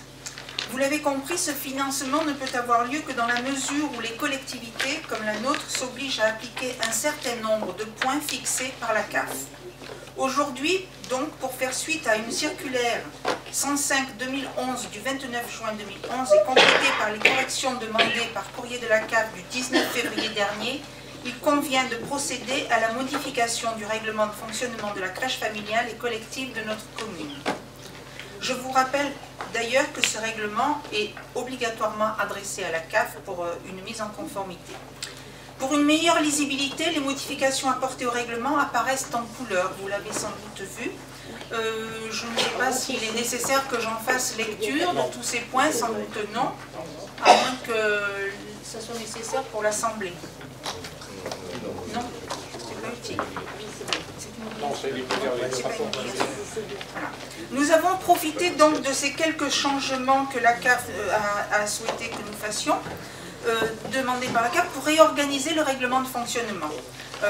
Certains articles ont changé d'affectation. L'article 10 sur les repas devient l'article 4, le 9 devient l'article 10, ainsi de suite sur quelques-uns.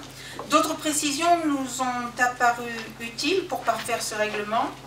La précision sur les intervenants extérieurs, tels que la psychologue et les professionnels dans différents domaines culturels, musique, poterie, jardinage, et ainsi que la notion de parents en remplacement de père et mère. Voilà. Je vous remercie donc d'abroger l'ancien règlement de fonctionnement de la crèche collective et familiale et d'approuver ce nouveau règlement de fonctionnement, ainsi que d'autoriser à Monsieur le maire de le signer et de le faire appliquer dès la rentrée prochaine. Les enfants, ils arrivent à lire tout ça? C'est les parents. Ah, c'est les parents. Qui est contre? Qui s'abstient? Merci.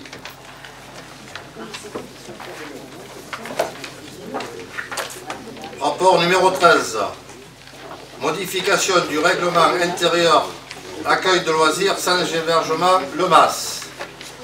Donc vous avez l'ancien règlement et le nouveau règlement qui comportent uniquement sur une augmentation des amplitudes d'ouverture. Donc je vous demande d'adopter ces nouvelles amplitudes d'ouverture. Qui est contre? Qui s'abstient?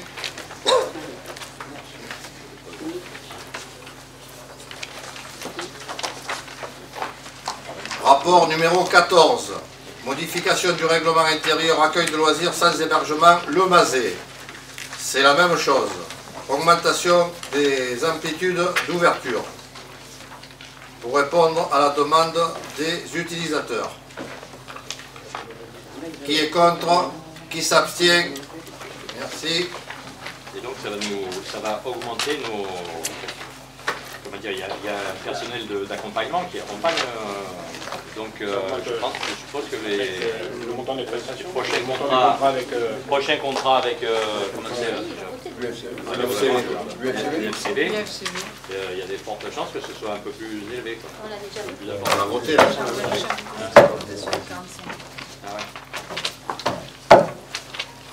Rapport numéro 15. Modification du règlement intérieur de la cantine. Madame Caillol. En préambule, nous vous rappelons que le service restauration scolaire est un service facultatif que la ville de Rognac propose aux familles. Un règlement intérieur avait été soumis à votre approbation le 13 décembre 2012, mais compte tenu de l'informatisation de nos services, il convient aujourd'hui d'actualiser ce règlement en y apportant des précisions adaptées aux articles suivants, notamment l'article 1, conditions d'admission, en cas de demande exceptionnelle pour des raisons justifiées, décès, hospitalisation, l'inscription sera possible dans le cas où la capacité d'accueil du restaurant scolaire le permettra et sur présentation du motif allégué. Par ailleurs, une tarification majorée pour fréquentation occasionnelle pourra être appliquée aux familles n'ayant pas signalé l'inscription ou le changement de planning dans les 48 heures avant la production du repas. Article 2, les modalités d'inscription.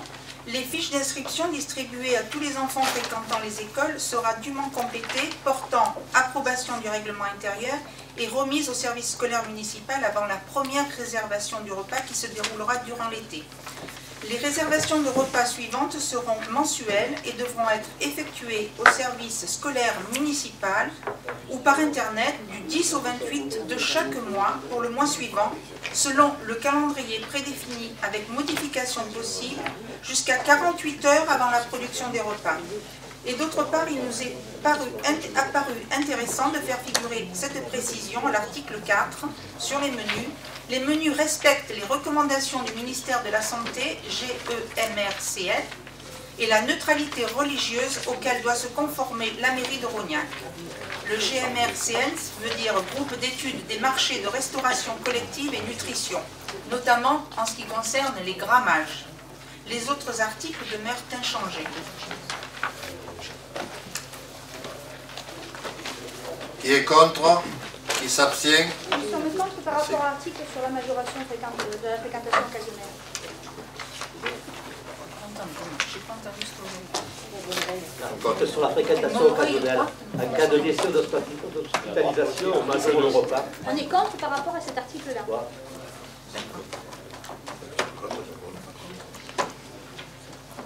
Les gens, quand ils sont dans la difficulté, on leur met le prix maximum. C'est ce qui est marqué. Quelle difficulté? De quelle difficulté parlez-vous? Quand il y a des soucis comme ça, tu le sais 48 heures avant, toi? Non, mais c'est pas la peine de discuter, on est contre qu'on a la ligne. En cas de décès ou de maladie, l'article...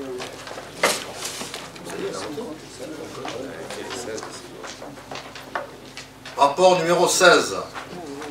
Mise à disposition de personnel auprès de l'association Le Cercle Nautique d'Aurognac. Donc, je vous demande d'approuver la convention de mise à disposition à titre onéreux du fonctionnaire territorial auprès de l'association Le Cercle Nautique d'Aurognac pour le grade et la période suivante. Un éducateur des activités sportives et physiques du 1er au 31 juillet 2013. Éventuellement renouvelable pour les vacances 2014. Comme on l'a fait l'année dernière. Qui est contre? Qui s'abstient?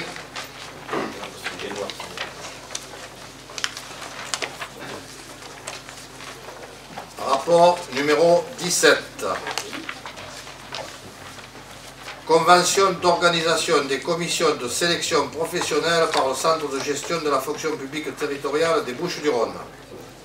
Conformément aux dispositions de la loi 2012-347 du 12 mars 2012 relative à l'accès à l'emploi titulaire et à l'amélioration des conditions d'emploi des agents contractuels dans la fonction publique, à la lutte contre les discriminations et pour les diverses dispositions relatives à la fonction publique, la commune d'Aurognac a la possibilité d'organiser des sessions de sélection professionnelle afin d'intégrer des agents contractuels de droit public sur un emploi de fonctionnaire titulaire.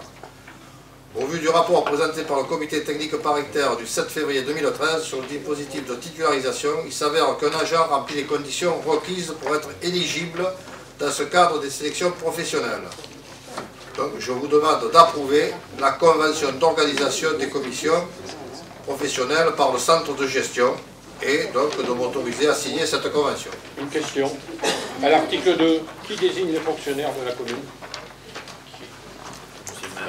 C'est moi. C'est le maire. C'est le maire.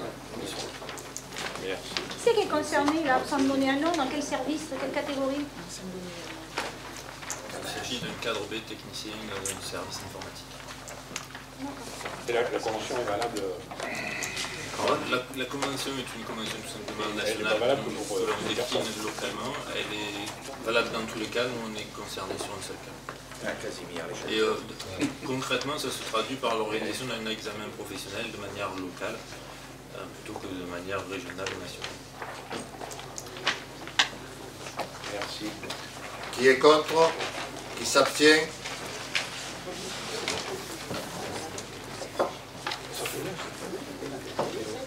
Règlement intérieur, rapport 18. Règlement intérieur, concours de chant, tremplin de jeunes talents dans le cadre des Festivalis, les 5 et 6 juillet 2013.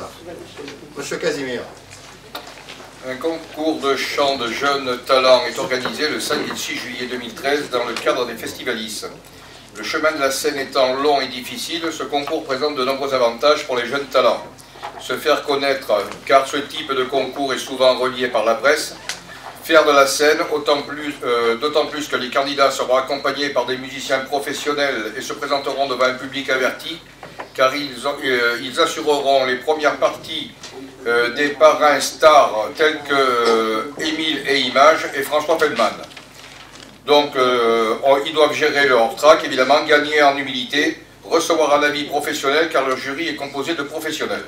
Pour ce faire et afin de permettre la bonne organisation de ce concours, il convient d'approuver le règlement intérieur de cette manifestation destinée aux candidats. Il est donc joint à ce rapport le règlement intérieur proposé. Ce rapport donc est considéré par 4 articles. Le premier article considère les candidats, le deuxième article c'est sur les inscriptions, le troisième article c'est sur le déroulement du concours et le quatrième article sur les dispositions diverses. Après en avoir délibéré, il est proposé au conseil municipal d'approuver le règlement intérieur du concours de chant tremplin de jeunes talents dans le cadre des Festivalis prochaines, d'autoriser monsieur le maire à le signer et à charger et à faire appliquer. Qui est contre? Ça a donné quoi l'année dernière? On l'avait fait ça l'année dernière? Là, on l'avait fait l'an dernier, oui. Les jeunes, là, ils ont eu des touches il y a eu une touche pour une des jeunes gagnantes a fait une première partie d'un artiste sur Nice. Et en général, ça marche très bien parce qu'à chaque fois qu'il y a eu une première partie, comme il y a eu un candidat qui était d'Angelo maintenant, qui est assez connu et qui a été lancé. Donc, bon, on espère aussi cette année, d'autant plus que cette année, les jeunes talents sont de meilleure qualité que l'an dernier. Je vois qu'il y a marqué une liste des récompenses sera définie avant le concours. L'année dernière, on avait donné quoi comme type de récompense? Comme récompense l'an dernier, qu'est-ce qu'il y avait eu? Je ne me rappelle plus de ce qu'il y avait. C'était les commerçants. C'était les commerçants de Rognac qui avaient remis des bons d'achat. Il y avait 3 ou 4 commerçants qui avaient participé pour des bons d'achat. Alors non seulement il y a des commerçants qui participent pour des bons d'achat, mais vous avez aussi les coiffeurs, les esthéticiens qui préparent tous les candidats de Rognac. Ce qui fait qu'ils sont cités. Ah oui, alors les commerçants sont cités évidemment, puisque c'est un partenariat avec eux. Et Festivalis, disons, s'engage à faire cette publicité, d'ailleurs, qui sera filmée en même temps que les candidats chanteront. J'ai regardé sommairement, donc je veux juste une précision comme ça. De mémoire, j'ai vu 45 000 ou quelque chose comme ça. Oui, 45 000. Tout à fait. Ça englobe Émile. Ça englobe les deux journées, Émile et Images, et Feldman avait tout compris. Tout compris avec l'organisation de ce concours. Alors qu'avant, on avait des chanteurs peut-être d'une renommée peut-être un petit peu plus telle que... Qui c'est qu'on avait eu? On avait eu le Fiori, Patrick Fiori, tout ça, qui nous demandait 41 000 € pour une soirée là. On a les 2 soirées, on a Émile et Images, on a Feldman, et on a tout le festivaliste qui se... Quand même de notre niveau. C'est à notre niveau, c'est sûr. Je veux dire, à un moment donné, si on a payé Patrick Fiori un certain prix, c'est quand même que l'artiste... Le mérité, bien sûr, tout à fait. Qui est contre? Qui s'abstient? Merci. Rapport numéro 19. Convention entre l'État, la commune de Rognac et le SDIS des Bouches-du-Rhône relative à l'installation et au raccordement d'une sirène au système d'alerte et d'information des populations. Le livre blanc sur la défense et la sécurité nationale de 2008 a fixé la modernisation de l'alerte des populations comme un objectif prioritaire de l'action gouvernementale. Il s'agit de doter les autorités de l'État et les communes d'un réseau d'alerte modernisé en remplacement de l'ancien réseau national d'alerte, le RNA, prévu à l'origine contre les attaques aériennes. Les services de la Direction générale de la sécurité civile et de la gestion de crise ont conçu un nouveau dispositif, le système d'alerte et d'information des populations. Il repose sur une logique de bassin de risque sur lesquels seront les moyens d'alerte, sont des sirènes d'alerte, eu égard aux spécificités locales. Nous sommes un département pilote avec le Rhône, voilà, et nous sommes la commune de Rognac qui a été choisie, donc suite au site Céveso. Et puis aussi parce que nous avons été la première commune à élaborer notre plan communal de sauvegarde. Voilà, donc ce système d'alerte supplémentaire sera implanté sur la caserne des pompiers. Il y en aura un autre à terme qui sera implanté à Butagas. Il y en a une dedans. Oui, mais qui sera remise aux normes, etc. Donc ce raccordement permettra le déclenchement de cette sirène à distance via l'application SAIP et le réseau Infrastructure Nationale Partageable des Transmissions du ministère de l'Intérieur. Donc je vous demande d'approuver la convention tripartite avec l'État, la commune de Rognac et le SDIS et de m'autoriser à signer cette convention d'installation. Qui est contre? Qui s'abstient? Merci. Donc ce conseil municipal est terminé. Je vous souhaite de bonnes vacances.